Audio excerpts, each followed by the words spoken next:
proclamation of martial law is not a military takeover. I, as your duly elected President of the Republic, use this power which may be implemented by the military authorities, but still is a power embodied in the Constitution to protect the Republic of the Philippines and our democracy.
Today po kami po ang Soft Boys from Holy Trinity School.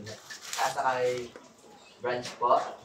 Nandito po kami para interviewin po kayo tungkol sa panahon po ni Marcos. Ako po pala si Aizen Nathan Leonda, 16 years old po. And siya po Ako po si Crispin Sargancelli, 16 years old po, taga-Bagong po, Liwa City po. Magandang hapon din sa inyo. maaari po ba namin mahingi ang inyong pong pangalan? Ako nga pala si Telma Bicay-Dabali. Taga rito sa pinagtuunan Lipa City. Ako ay 58 years old at nagtatrabaho sa LGU Lipa. Naghanda po kami ng ilang katanungan tungkol nga po dun sa panahon ni Marcos. Sa una po namin katanungan, makapagbigay po ba kayo ng mga naalala niyong karanasan sa panahon po ni Marcos? Noong panahon ni Marcos, noong panahon ni Pangulong Marcos, noong panahon ng martial law, ako naman noon ay parang bata pa din, elementary pa hanggang. Kasi sa tagal nga niyang naging presidente, hanggang sa naging college ako, presidente na pa siya. Ang naalala ko lang kasi noon yung mga maraming rally, maraming mga nababalitaan ng mga militar ay nagiging abusado. At saka noon ay parang tingin ko noon panahon parang mahirap din ang mga Pilipino eh. Kasi noon ang mga Pilipino ay sumasahod, pumipila para sumahod ng bigas. Basta parang mahirap din. Mahirap noon panahon ng mga Pilipino. Susunod pa na katanungan, naapektuhan po ba ang iba ninyong pamilya? Halimbawa, po mga pinsan, tito at iba po. Wala namang naapektuhan sa aking mga kamag-anak, sa pamilya. Kaya lang yun ngayon, nababalitaan namin na sa ibang mga lugar, ibang mga tao yung mga nababalitaan namin na abuso o naapektuhan ng panahon ni Marcos. Gaano po kahigpit ang panahon ni Marcos po? Anong panahon ni Marcos? Parang ang ko mahigpit kasi yung naririnig ko sa mga matatanda na noon daw, dapat daw pagsapit ng alas 6 ng hapon, ang mga kabataan nasa loob na ng bahay. At saka nung panahon yun, bawal mo sabihin lang ang Marcos. Hindi pwede yun, bawal yun. Sabi, huhulihin. Tapos noon ay nakakatakot kasi mababalitaan mo na lamang na may mga dinudukot, yung mga kabataan, marami nung aktivista. Yun yung mga hinuhuli nila, ang iba nga ay kinukulong nila. Marami din yung mga nawawalang mga lalong mga kabataan, basta't ikaw ay parang kapag kinuligsa mo si Marcos. Susunod po katanungan, sa tingin niyo po ba, positibo o negatibo ang pamumuno po ni Pangulong Marcos? Ang pamumuno kasi ni Marcos, nung mga unang parte, unang pasok ng kanyang pamumuno, parang tingin ko maganda naman. Yung sa nabasa ko at sa narinig ko sa mga matatanda, maganda naman kasi parang nagkakilala din tayo. Tapos ay maraming ng mga ipinagawa. Kita naman natin ngayon, maraming mga, yung produkto ng panahon na yung mga pinagawang mga kalsada, yung basta marami din naman siyang naipagawa. Kaso sa pagtagal niya sa kanyang posisyon, parang nangyari ay naubuso din.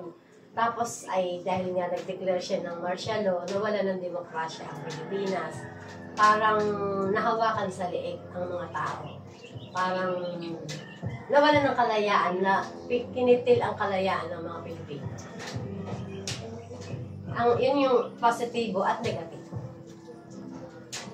Kung kayo po ang tatanong, sang-ayon po ba kayo sa martial law kung sakaling babalik po kayo sa nakaraan? Kung ako ang tatanungin, ayoko ng martial law. Kasi parang wala kang kalayaan eh.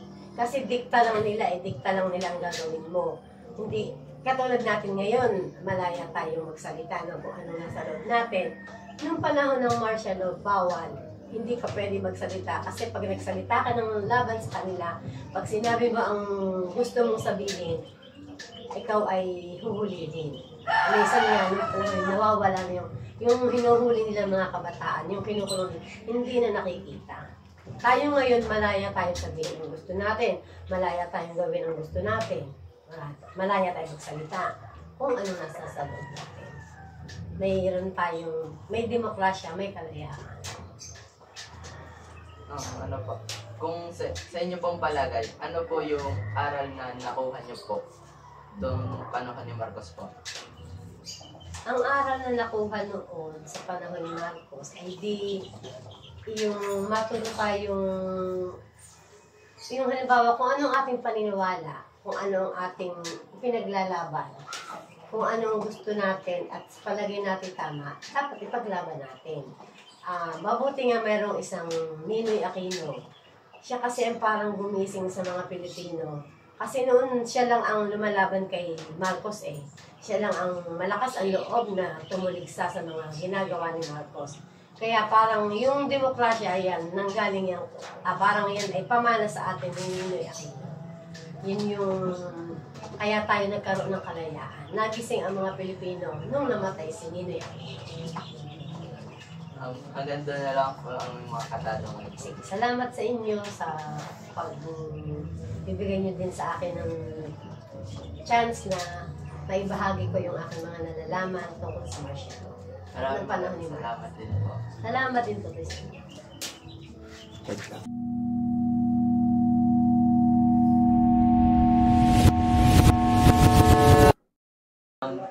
Good day po. Kami po ang SAC Boys po from Holy Trinity School, Matasakahi Branch po. Ako po si Aizen Nathan D. Onda, 16 years old po.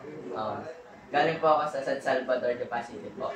And siya po Ako lang po si Prince Clint Calsali, 16 years old, and taga Bagong Pok, Pasite, Batangas.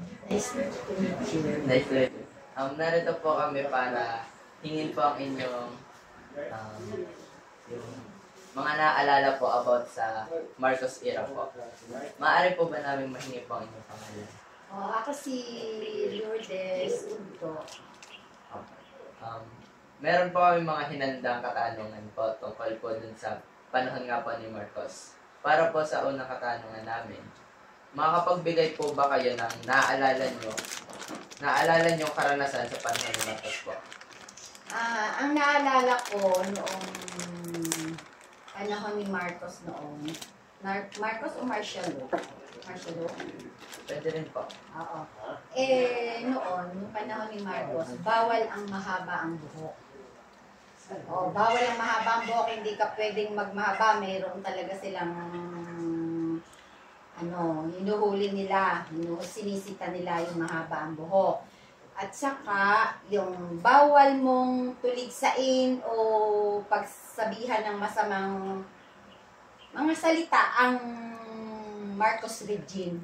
Lalo na si Marcos, sabihin mo yung Marcos, yung pangalan talaga ni Marcos, bawal mo sabihin, kailangan Presidente Marcos. Ganun. Sa susunod po na katanungan, naapektuhan po ba ang iba ninyong pamilya? Halimbawa po mga pinsan, tito at iba po. Siguro masasabi ko, apektado naman lahat dahil doon nga sa martial, ay doon nga sa curfew. Yun, ang naapektuhan. Pero other than that, wala namang ibang, kasi matitino naman yung mga family namin, gano'n. Sino yun? Saan na rin? Yun. Ano po? Gaano po kahigpit nung panahon po? Ano sa akin dahil? Mahigpit. Mahigpit talaga. Hindi ka po pwedeng... Dahil nga sa may curfew hours, hindi ka po pwedeng makikita sa lansangan. Basta pagdating ng ganitong oras na kailangan nasa loob ka na ng pamamahay. Kaya lahat susundin mo ang patakaran talaga. Dahil kung hindi, kahuhuli ka, matatapan ang mga mga pulis nun, nakakatakot. Ganun. Sa parating katanungan, sa tingin niyo po ba, positibo o negatibo o ang pamumuno ni dating Pangulong Marcos po? Pero kung i-rate ko yung ngayon at saka noon, parang neutral kasi. Diba? Dahil kung hindi ka naman maghihigpit, gagawin naman ng mga tao ang ano. Pero kung meron din naman pahalimbawa, pag ikaw ay hindi mahigpit, gagawin din naman ng mga tao. Kaya nasa neutral.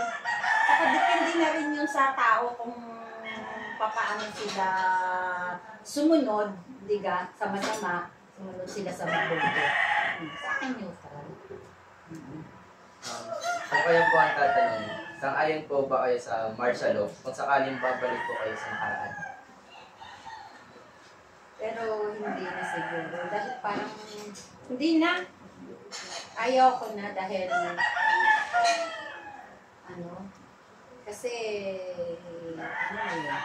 parang mas malala yung may martial law.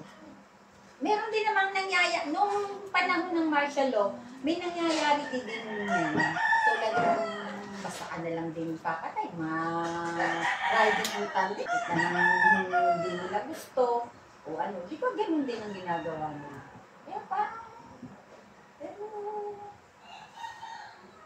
parang nag-aalanganin din ako na sagutin na pwedeng kung ibabalik, sanay ng tao. Sanay na rin ng tao. Ano po yung sa tingin niyo po ang may bibigyan yung aral para po sa mga kabataan, kagaya po namin, sa panahon po ngayon? Ano po yung may bibigay na aral niyo po sa kanila? Siguro, may bigay kong aral, sumunod na lang. Kasi wala namang mawawala kung isusunod ka. Diba? Yun. Sumunod ka sa patakaran ng gobyerno dahil hindi naman masama siguro, hindi naman nag-uutosan sila na patay at tumatay. Diba? Sumunod na lang para walang problema. Tulad halimbawa ng huwag ka magdroga. Ba't ka magdodroga? Alam mo masama, sumunod ka. Kung gusto mo mapabuti ang buhay mo, sumunod ka. Diga, ganun ang mamamayan. Maraming salamat po. Thank you, welcome.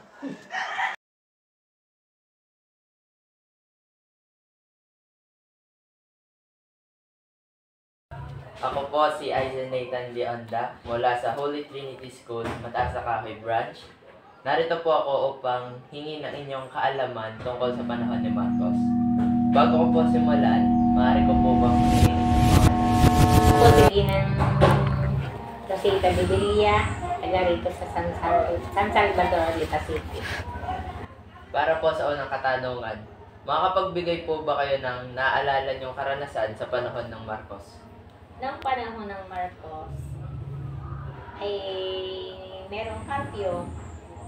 Pagtungtong ng alas 10 ng gabi, lahat ng mga sasakyan, mga bata, mga tao, ay hindi na pwedeng lumabas. At nung panahon ding ayon, ay mahirap ang buhay. Noon naranasan namin ang magkisa ng saging, na isasama sa bigas para lamang may doktong sa magustuhan ng pagkain. Napakahirap ang buhay noon. Para po sa susunod na katanungan, naapektuhan po ba ang iba niyong pamilya? Halimbawa po, pinsan, tito, at iba pa. Hindi naman. Hindi naman sila naapektuhan. Sa tingin ko lamang sa kanila ay yung hindi sila nababaguhan sila dahil nung panahon hindi si Marcos ay nakakalabas pasok sila kahit anong oras ng gabi. Pero nung panahon naman ng si Marcos, hindi na sila makalabas dahil bawal nga eh. Gaano po kahigpit noong panahon ni Marcos? Noon ay mahigpit dahil bawal nga lumabas, lalo ng mga kabataan, hindi nila pinapayagang makalabas pagtungtong ng alas 10. Ayun ang kahigpitan ng kay Marcos. Sa tingin niyo po ba, positibo o negatibo ang pamumuno ni Marcos? Sa tingin ko naman ay ayos ang palakad niya dahil para sa akin yung kabataan ay hindi dapat lamang sa ginawa ni Marcos na curfew ay dapat lamang para hindi mapahamak ang mga kabataan.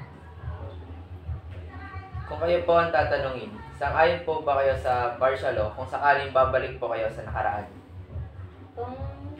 Kung akong tatanungin, ako payag na ibalik ang martial law. Dahil ang mga bata, madami sa kabataan ngayon, ang sa tingin ko, mayroong mga batang hindi nasunod sa kanilang magulang, bihira lamang ang nasunod sa kanilang mga magulang. Na nakakaalis sila ng kahit nga hindi alam ng magulang, nataka sila. Ay samantalang nung panahong walang ganyan, ano lamang, hindi pwede. Para po sa huling katanungan, ano po may bibigyan niyong aral para po sa mga kabataan ngayon? Para sa akin, ang mga kabataan ngayon ay matutong sumunod sa mga magulang. Dahil ang mga kabataan ay yan ang mag-aahon sa kahirapan sa isang katulad ng isang mga magulang. Dahil nung panahon noon ay napakahirap ng buhay. Bihira ang nakakatapos sa hirap ng buhay. Kaya mga kabataan, dapat kayo ay matutong sumunod sa magulang at pilitin yung kayo makatapos para di sa inyong kinabukasan. Maraming salamat po.